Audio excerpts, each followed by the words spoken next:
मामला सामने आया जिसमें एक व्यक्ति का पर्स खोया, और वो खोया हुआ पर्स एक व्यक्ति ने, जो यहाँ का एक नागरिक है, उसने थाने में जमा करके एक ईमानदारी की मिसाल पेश की, और आज वही पर्स जो उसका हकदार था उसको मिल गया।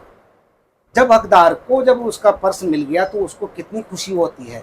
हम 2 रुपये कमा करके लाते हैं, लेकिन वो 2 रुपये जब खो जाते हैं हमें कितनी पीड़ा होती है, और जब वो वापस मिलते हैं तो कितना सुकून मिलता है।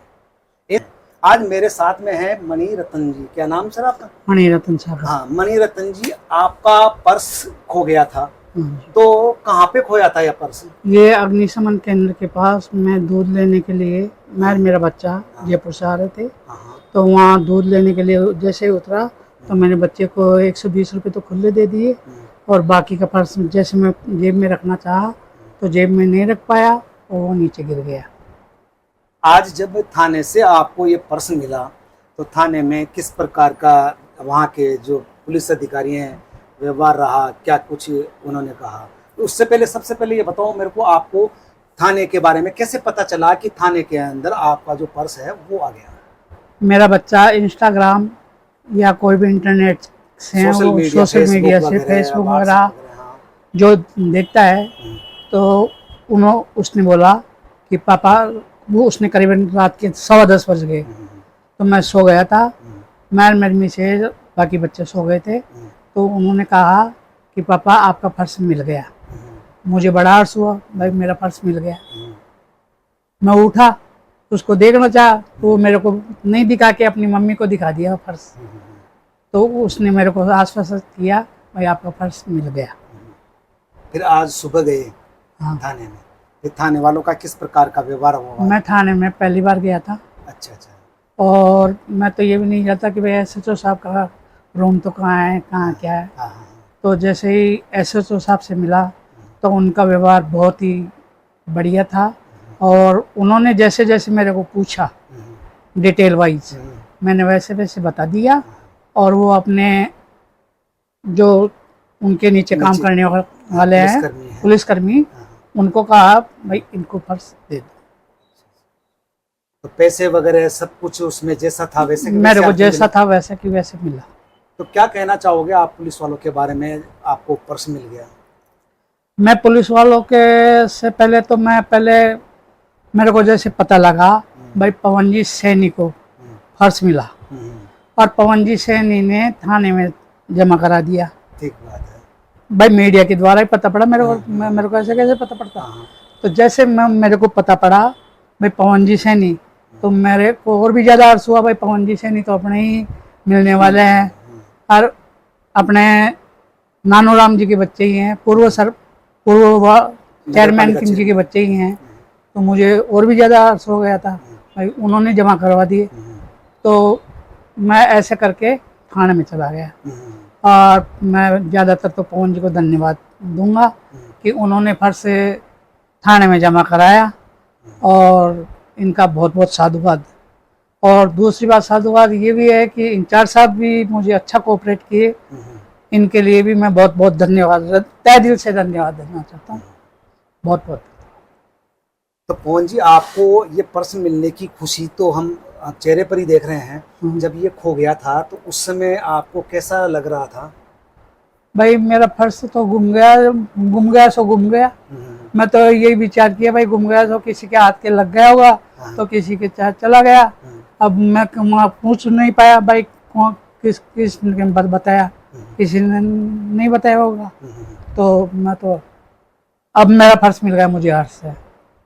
तो आपने पुलिस को धन्यवाद कहा है, और दूसरा पवन जी को और मीडिया को आपने धन्यवाद दिया है। वास्तव में पर्स जब मिलता है खोया हुआ तो उसकी खुशी एक अलग ही प्रकार की खुशी होती है। अब इस खुशी के जो हकदार हैं, इनको जो खुशी दिलाई है उसके सच्चे हकदार यानी ईमानदारी की मिसाल पेश करने वाले हैं पवन जी और उनके पुत्र। पवन जी के पुत्र ने अपने पिता को ये पर्स दिया और अपनी पूरी जो व्यथा है बताई कि किस प्रकार से मैंने दुकानदारों से पूछताछ की, लेकिन इसका सच्चा हकदार नहीं मिल पाया।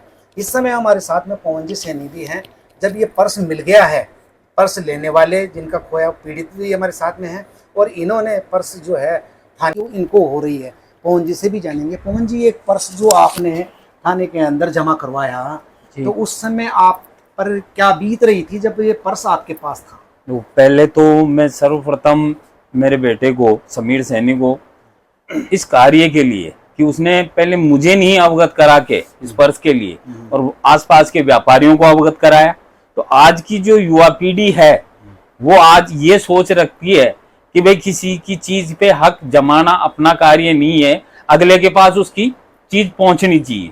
तो पर्स के लिए व्यापारियों को बताना मुझे मेरे बेटे पे गौरवान्वित होने के लिए महसूस करवाता है। उसके बाद में मैं कल शाम 4 बजे तक इस पर्स को लेके दुविधा में था कि भाई जिसका है उसके पास कैसे पहुंचाऊं। तो पत्रकार भाई हैं हमारे, उन्होंने मेरी मदद की और साथ में गए मेरे पुलिस थाने में जाके और इंचार्ज साहब को हमने ये चीज बताई। तो इंचार्ज साहब ने बाकायदा हमारे से जो भी उसमें था उसको सामने निरीक्षण किया और मालखाने में उसको जमा कराया। और तो मैंने इंचार्ज साहब को भी आज जब ये पर्स मिला है तो बहुत बहुत धन्यवाद देता हूं कि उन्होंने जो भी उचित पूछताछ थी इनसे वो की करके और इनको पर्स लौटा दिया। तो उन नगरवासियों से मेरा नम्र निवेदन है कि आज व्यापार आज हम सब मिलकर यहाँ कर रहे हैं। यहाँ पे ग्राहक अक्सर आता है, आमजन भी आता है। अगर किसी के साथ कोई घटना घटती है, किसी का पर्स छूट जाता है या किसी का कोई सामान छूट जाता है, तो व्यापारी का कर्तव्य बनता है कि उस तक वो सामान वापस पहुंचाए। एक ईमानदारी की मिसाल के रूप में चोमू को जाना जाए, जिससे यहाँ आने वाला व्यक्ति निर्भीक होके और आ सकता है। गलतियां इंसानों से होती हैं, लेकिन उन गलतियों को अगर दूसरा इंसान मिलकर सुधार देता है तो वो एक जो नगर है अपना उसका नाम रोशन करने का कार्य वो करता है। मेरा सभी भाइयों से निवेदन है कि किसी का कुछ भी छूटता है, सामान छूट जाता है या किसी के पैसे गिर जाते हैं, व्यापारी अपने व्यापार पे उस सामान को रखें और ग्राहक का इंतजार करें और उसको लौटाने की भरपूर कोशिश सभी के द्वारा होनी चाहिए। ऐसे कार्य करने के लिए मैं मीडिया को और आज हमारे इंचार्ज साहब हैं अरविंदर सिंह जी, उनको आज धन्यवाद देता हूं कि उन्होंने सब कुछ पूछताछ करके जिनका ये पर्स था उनको वापस लौटाया है। इसके लिए मैं मीडिया का और सभी का धन्यवाद करता हूं। धन्यवाद। बिल्कुल। तो देखो ये जिस प्रकार से ये पर्स इनको मिला है पवन जी को और इन्होंने ईमानदारी की मिसाल पेश की है एक अच्छे नागरिक के रूप के अंदर, उसी प्रकार से मैं कहना चाहूँगा ये जिनका ये पर्स खोया है उनको भी मैं कहना चाहूँगा कि जब भी हमेशा सावधान रहें, सतर्क रहें। इस प्रकार की जो गलती आपने की है वो दोबारा ना हो, इसकी हमें भी हमेशा सावधान रह करके और ध्यान रखने की ज़रूरत है। तो आज इन दोनों हमने सुना कि जिनका पर्स खोया है उनको कितनी खुशी हो रही है और जो पर्स जिन्होंने दिया उनको कितनी खुशी है कि एक जिम्मेदार जो नागरिक है उन्होंने उसका कर्तव्य निभाया। और दूसरा जो इसका जिम्मेदार यानी जो एक कह सकते हैं कि यानी इसका हकदारी था उसको पर्स मिला है, तो उसको जब पा करके वो कितनी खुशी प्राप्त हुई होगी। आज हम यहाँ पे अनुष्का गारमेंट्स है, यहाँ पर आज हमारे को ये यहाँ पे मिले और हमने इनसे बात की। तो आपसे भी मेरी यही अपील है कि यदि किसी के भी पर्स खोए चाहे कुछ भी चीज़ आपको मिलती है तो या तो उसको थाने के अंदर या पहले अपने आसपास में पूछ लें कि ये किसकी हो, तो ऐसे उसको पहुंचा करके एक जिम्मेदार नागरिक की भूमिका हम सबको निभानी चाहिए।